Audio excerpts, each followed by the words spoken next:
Hi, this is an explanation for week 1.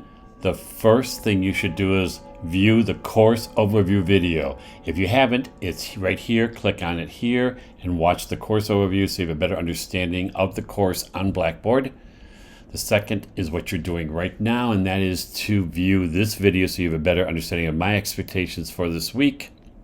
The third activity is to introduce yourself to the class on this Padlet, and the Padlet link is here. When you click on that, you should see this. I've already put myself on. There's a picture of myself and my husband, and there's a picture of my artifact, which is my grandmother's book that she wrote about herself, and especially about her experience as teaching in a one-room schoolhouse, which I have found fascinating. You're going to read chapters 1 and 2. The topic for chapter 1 is the subject you'll teach, which is social studies, and chapter 2 is effective instructional planning. I have made copies of those 2 chapters here as per copyright laws.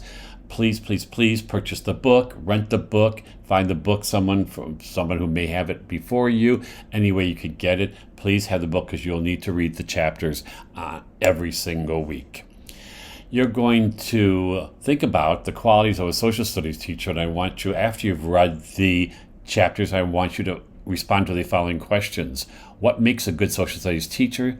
What qualities would you expect a successful social studies teacher to demonstrate? What qualities do you currently possess, and what do you think you lack, if there are any? Which are you in the process of developing? Which qualities are you in the process of developing? Then I would like you to work on writing an objective. So I want you to view the video and view the resources to write objectives. They are found in the Objectives and Lesson Plan folder on the main menu on the very first page of this course. You are to write an objective in ABCD format, which is observable and measurable.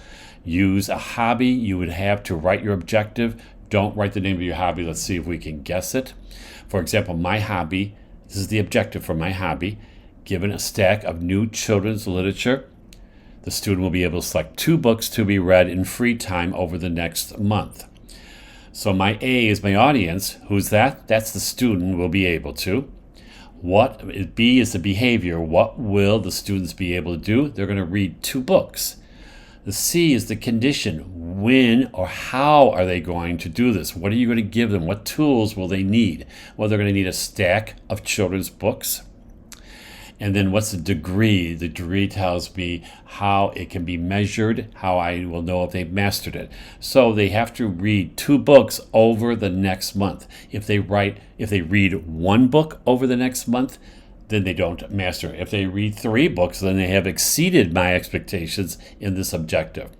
So I would like you to write an objective. What is my hobby? It's reading children's literature. I have over 3,000 children's books in my collection, and I love collecting them. And I love reading them.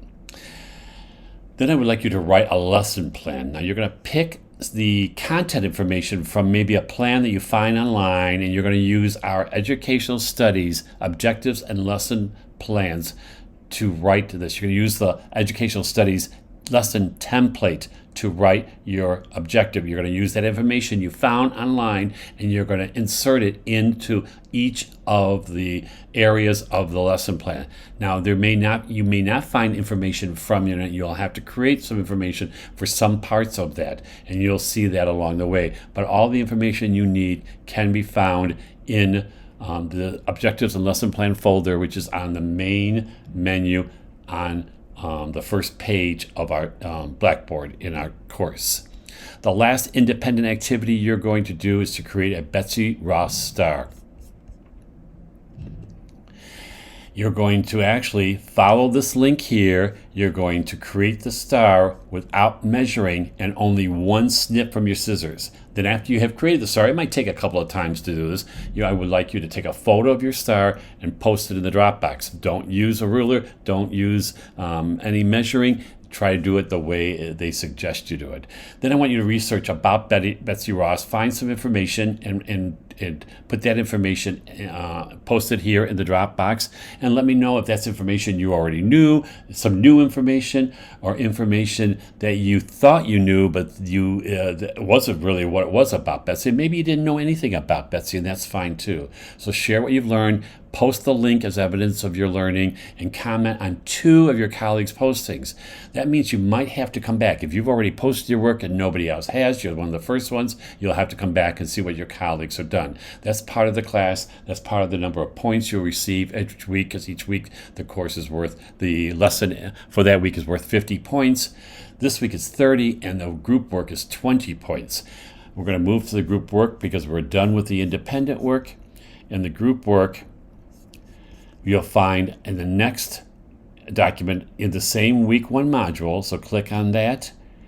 And in this one, you're going to look at some topics that you've read in Chapter 1. Integrative Social Studies, Curriculum Models, Implementing National and Professional Social Studies Standards, or Powerful and Purposeful Social Studies Instruction. Those are the topics. And what you want to do is to create some response to those topics and explaining those topics by either creating a virtual, visual, or graphic organizer. You could write a poem or a story. You could research a website to support that topic.